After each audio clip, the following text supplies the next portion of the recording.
Welcome back. There's a lot going on in medical marijuana this past week or so. The first medical marijuana lawsuit has been filed.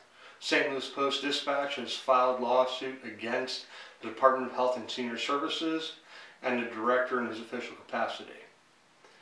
The City of Warrensburg has teed itself up to be one of the next lawsuits it's likely going to be filed as a result of their zoning ordinance that they recently passed. The World Health Organization wants to reduce the schedule level of marijuana internationally. That's huge. And the first hearing on expungement of marijuana-related offenses was held yesterday. My name is Patrick Nolan. I'm an attorney licensed in the state of Missouri. This is Pat Talks Law. First, the United Nations. Forbes magazine reported that the global health experts at the United Nations are recommending that marijuana be reduced in schedule level. And along with that would be the key components in marijuana, THC, oils, resin, etc. That be reduced from a Schedule 4 drug and rescheduled. This is very important. It's perhaps among the most important marijuana news of the year, as early as it is. In order to properly understand the importance of that recommendation, we're going to have a very brief primer on constitutional law. Okay. The Treaties Clause, Article 2, Section 2, Clause 2 of the United States Constitution. Quote, "He shall have power by and with the advice and consent of the Senate to make treaties, provided 2/3 of the senators present concur." Now, what that means is the President can make a treaty and get the advice and consent of the Senate. That treaty has the force of federal law. Okay? Approving a treaty that reclassifies the schedule of marijuana is likely also going to overrule the current federal law scheduling marijuana as a Schedule 1 drug on our schedules. Now, on the U.S. schedule, marijuana is scheduled in the same category as heroin and LSD. Okay. In Missouri v. Holland, the Supreme Court ruled that the power to make treaties under the U.S. Constitution is a separate power from all other enumerated powers of the federal government. And hence the federal government can use treaties in areas that would typically have been the authority of the state. Read differently, the treaty trumps your law. So now understand, this, by the way, is not a complete class on constitutional law. I'm not going to get into all the various subtleties and legal decisions that will play into this. There's a lot more to it than what I just said. This is just a very basic, if we pass a treaty, if we sign a treaty rescheduling marijuana internationally, that is going to affect and alter our domestic laws. Okay, and understand that's not an executive agreement or some understanding between the countries or something that is less than a treaty. We're talking about a formal treaty that's been ratified by the Senate. The International Drug Treaty that the UN is seeking to change currently schedules marijuana at the highest level. The WHO wants to remove marijuana from the Schedule 4 and reduce it to Schedule 1. Now, again, that's a different schedule than what we use in the United States. Currently, marijuana in the U.S. on the U.S. schedule is Schedule 1, which is the highest. So basically, we're inverting the two. The practical implications of that change, we don't know yet. There's so many steps between now and when that might happen that it's impossible to predict. However, the WHO's move would not decriminalize marijuana internationally. It would allow for movement down to Schedule 1, and it would also allow for marijuana-based medications, which would then fall under Schedule 3 of the UN schedule. In the U.S., we're looking at Schedule 2, most likely. But that proposal right now is set, and it may be taken up in March at the UN Commission on Narcotic Drugs. There are 53 member state nations that would have to vote on that. They could vote it up or they could vote it down. Remember, Russia and China have extremely harsh drug laws, and they very well may opt to vote against this. Being members of the Permanent Five, that's an important consideration. But regardless, anything that happens at the United Nations is going to take years, and it's generally going to be misunderstood by everybody who looks at it. The next thing to talk about is, hey, the first hearing on expunging marijuana-related convictions was held yesterday in Jefferson City. It's a great thing. I probably shouldn't say yesterday because you could be looking at this a year from now. But the first hearing in Jeff City was held on expunging marijuana-related convictions. It was on Representative Hicks' House Bill 341. From the tenor of the discussion, it seems that if 341 is going to go forward, it's probably going to be amended. There's going to be some changes, possibly significant changes.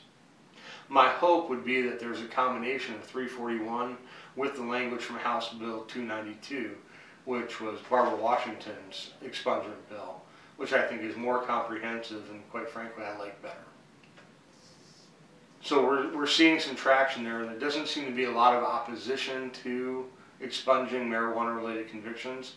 It's really going to be the process, and there's going to be some political games played in getting that passed. Stay on top of your state legislature, and watch us for more updates as it comes. The next big news, and some of you heard, and hell, we led with it. The first lawsuit of medical marijuana has been filed. The first medical marijuana lawsuit in Missouri was filed by the St. Louis Post-Dispatch, and they named the Department of Health and Senior Services, and specifically Randall Williams in his official capacity as defendants. What the Post-Dispatch is looking for is the names and the application, the pre-filed fee application form for everyone who pre-filed application fees. The Department of Health and Senior Services just issued a flat no. We're not doing it. It violates the Constitution, Article 16, paragraph 1.3.5, and we're not going to do it. So the Post is seeking a judicial enforcement of the Missouri Sunshine Law. Now, as a prior reporter, frequently I joke a recovering reporter, I have a very, very soft spot in my heart for the Sunshine Law. I think it is so incredibly important. Here's the problem. The problem here is that the Sunshine Law would require that any documents that are public records be produced. If there is confidential information on those documents, that information has to be redacted prior to production. Now, in the lawsuit, Post-Dispatch admits that there is confidential information that should be maintained as confidential on those documents. I got to tell you, on the pre-file fee application form, I'm not seeing it. There may be other records that they've requested, and they issued a very broad records request. But as far as a pre-filed fee application form, I'm not seeing a lot of confidential information there. So this comes down to how the Department of Health and Senior Services is reading the confidentiality clause in Clause 16, paragraph 1.3.5 of the Missouri Constitution. Now, let me just say, this case number, if you want to follow along, the case number is 19AC-CC00053. The case was filed, like almost all cases against the state of Missouri, in Cole County. Judge Green's been appointed and is going to be hearing the case.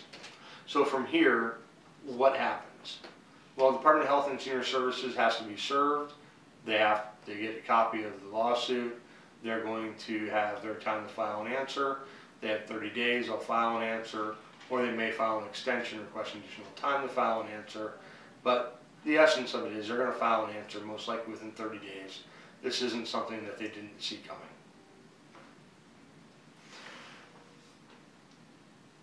I don't want to get into legalese and complicated legal theories on this. That's not my point. It's not really the direction I want to take this or the medical marijuana stuff. So I'm trying very hard to keep this at a layperson level.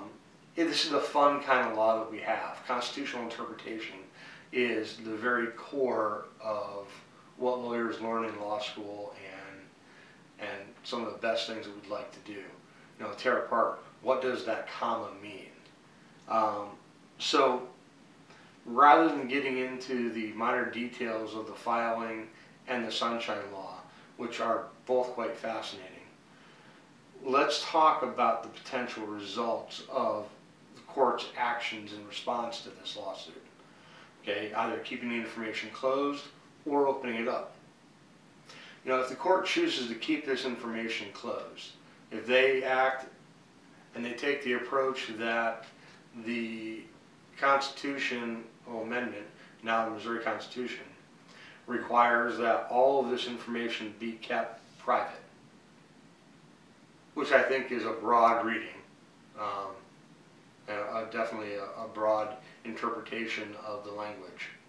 But if the court goes with that and closes it, what are the potential risks, harms, or benefits to medical marijuana licensees and the greater society of Missouri as a whole? Well, first, for licensees, you're not going to have to worry about your competitor knowing that you're seeking a license. That's a plus. For the potential licensee, you're not going to have your name out there for the next 6 months, 8 months, for every media outlet in the state to build a database, run your information, find anything you have, and then start running a story about how you're evil incarnate because you got a speeding ticket or a DWI or possession of marijuana 10 years ago, and now you're seeking a license, which again could happen. So there are benefits to keeping it closed, but there are also risks. If this information isn't available and we don't know how many apps have been received, then we're not going to know unless they tell us. We're not going to know who filed those applications unless they tell us. So we run the risk of having a state agency that, quite frankly, is lacking any supervision or actual control. And that lack of oversight creates an issue, I think. So if my projection on this is going to be that the court is going to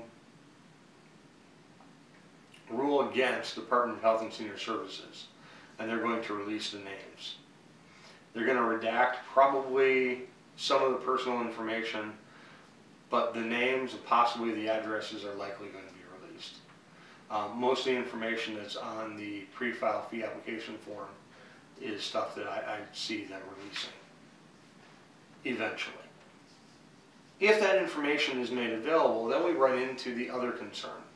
And the other concern is that the Post-Dispatch or some other media organization or some private company that just simply wants to mine your data and profit off it is going to build a database of everyone who pre-filed their application fees, everyone who has applied for a license, and then whether or not, everyone who was accepted or denied. And this can not just be the facility owners, the facilities, distribution, cultivation, dispensaries, the transportation company that's going to transport between the facilities. I think that the line that the court is going to travel is releasing the license applications that are for commercial purpose and keeping the patient applications completely private. And by releasing the license applications, only releasing the names and the corporations that are seeking license, not their business plans or their financial capital or any of that. Just the names, the applications, the dates, and basic information that's not personally confidential. When these databases I talked about are created, and I think they will be, like anybody who's going to be involved in the industry, I think once the information's out there, people are going to use it. You know, we're going to see background research on the people that are pre-filed their application fees. You know, if Tom down the street pre-filed his application fee, you know, sent it $6,000, we're going to know about it, and then the conversation is going to be, Tom, you're looking at doing this, really? There's going to be some public discourse that is going to take place. Those people may not have been prepared for, or ready for, or desired. Good people are going to experience some difficulty in their communities as their interest and involvement with medical marijuana gets outed by the media when they intended to keep their participation in this bracket.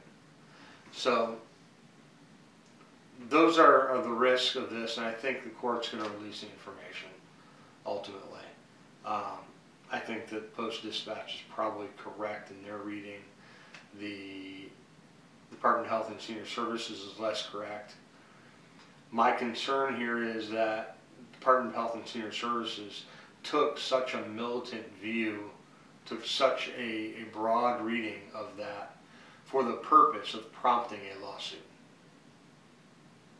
Now, I have nothing to prove that, but once we start getting into reviewing constitutionality of things, it's easy to go from one to another. So if they take the harsh view in this point, that's very hard to substantiate. Then the next case is going to be able to point to the Post-Dispatch case and say, look, the courts have already ruled that they can review this because there are issues with the language. The essence of this is that there's going to be a lot more litigation on medical marijuana in Missouri. I expect that there's going to be a lawsuit filed probably soon challenging the ownership and residency requirements in the amendment, restricting it to Missouri citizens 51% ownership, and they have to have lived here for a year prior to filing their application. You know, that's ripe for a Dormant Commerce Clause challenge, and quite frankly, it's going to get overturned. So that's one that's going to be an issue. I think that's going to happen, and you know, it requires some planning when you're setting up these companies and you're working with people, because out-of-state investors are very concerned about that clause. However, I don't think that clause is going to hold up or hold up for long. The issues, and there was a recent case in Tennessee regarding alcohol licensing where they restricted licenses to local residents and, you know, try to keep out-of-state investors. These lawsuits are going to win, and the Constitution is going to be attacked successfully on that. So we're going to see how those are going to shake out. But I mean, the biggest problem there is that limitation of licensing. What's going to happen with the licensing? Is the court going to stop licenses from being issued until the case is resolved? You know, I don't know. We don't know. So if the court does suspend that licensing, that creates a different constitutional question in Missouri. But there are a limited number of licenses. Or will the court simply allow an additional license for the person that challenges that law? What about the company that got rejected because they weren't 51% owned? You know, are they going to subsequently get a makeup license? In the areas of cultivation where we have 61 potential licenses in the state, 1 per 100,000 residents, will that mean that the court will then require us to have 63 cultivation facilities or 65? And if so, does that mean there's going to be a corresponding decrease in value to the other 61 cultivation facilities that were properly licensed? And will they have any recourse? And the answer here is we just don't know. a lot of super smart lawyers that are working on this. Plenty that are smarter than I, surely. So we're going to see how this is going to break down and what's going to happen. The one thing that I can tell you is, as these cases roll in and we see what happens, we will be updating you with those here. And I will share more information on medical marijuana litigation as it rolls in. We'll include it in our medical marijuana updates, possibly even do a special episode just for that if it merits it. One of the next cases that may well be filed is a case against the City of Warrensburg. Somebody is likely going to sue Warrensburg. The Warrensburg City Council, in its infinite wisdom, decided that they were going to establish a zoning policy that almost guarantees that medical marijuana dispensaries are going to have a very difficult time getting a location in the City of Warrensburg. The Warrensburg City Council was apparently expressing their disapproval at the constitutional change by taking this action. The only thing that I can come up with is that's why they were taking that approach. The abject stupidity of it cannot be overstated. The potential outcomes of Warrensburg's zoning is, one, they get sued by somebody who wants to put a medical marijuana facility in, and they lose that lawsuit, thus costing the citizens of Warrensburg quite a bit of money in the process. Or two, potential dispensaries that want to establish a presence in or about Warrensburg will go 10 feet outside city limits, build their facility there, and Warrensburg gets cut out of any sales tax revenue, thus costing the citizens of Warrensburg an incredible amount of money. There's no way that this is good for the citizens of Warrensburg. This is about as bad as it can get. Okay? Warrensburg City Manager Harold Stewart said that the city staff is preparing for the long-term effects of medical marijuana. What the hell does that mean in a zoning ordinance? What that means is, we don't like it, we're not going to tolerate that here. Okay? It's the same kind of stupid zoning they use to push a strip club out of town. You know what? It's outside the city limits and it's doing quite well. What they should be worried about is where they're going to be employed when the citizens of Warrensburg discover just how badly you screwed them. That is the Missouri Medical Marijuana Update for February 1st, 2019. Thank you for watching. Please like and subscribe. I do a medical marijuana update at least one every 2 weeks. I will do more sooner if there are things that we have to address, like potential filing of a lawsuit at the City of Warrensburg. That's going to merit a special episode if it happens, because quite frankly, I'm going to laugh at them the whole time. We also discuss other law stuff about 3 times a week. Monday, Wednesday, Friday is publication schedule. Go ahead and hit the alert button, and we'll let you know when there is a new video posted. Thank you very much, and you have a good day.